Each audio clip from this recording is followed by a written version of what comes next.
It's the safest place for the time being. Integral Care says a homeless camp set up by Governor Greg Abbott is helping to prevent women who are homeless from being victimized. As of yesterday, 142 people were staying there. 57 of them were women. KXAN's Yoojin Cho spoke with one of them about if they truly feel safe there. For single women who are homeless, David Gomez with Integral Care says the risk of being sexually assaulted is much higher. If not just once, maybe a number of times every night, and that is unconscionable. But over on Highway 183 at the state campsite. What I've been hearing from the ladies that are at the encampment is that because the DPS presence is there has not been a single rape out there.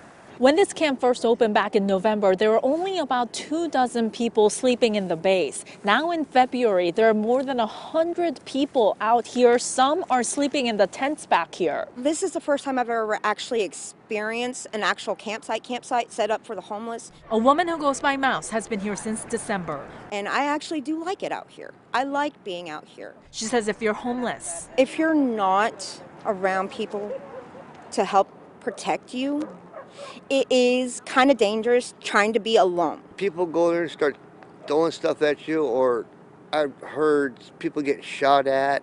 Mayor Steve Adler told us being here where DPS is on duty 24/7 is certainly safer. But this isn't how he wants to solve homelessness. It just increases the resolve to do better. A permanent solution is to get people into homes, and that's what we should make sure we do in this city. Yoojin Cho, KXAN News.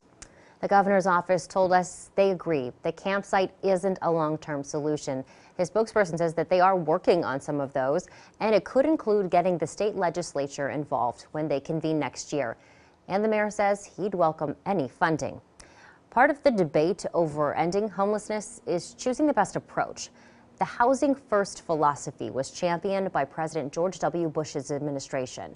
The idea is that associated problems are easier to tackle if someone has a home first. This is the approach Housing and Urban Development, or HUD, uses. There aren't any prerequisites to apply for housing under this model. There should be quick entry into housing. Haven for Hope in San Antonio is one of the programs Governor Greg Abbott has referenced. The nonprofit has operated a campus since 2010. It relies heavily on private donations.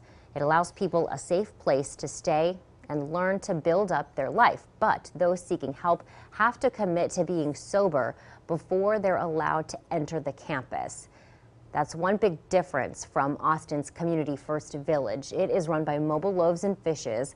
It doesn't list a sobriety requirement on its website, but qualifying people do have to abide by community rules and pay rent for a cottage.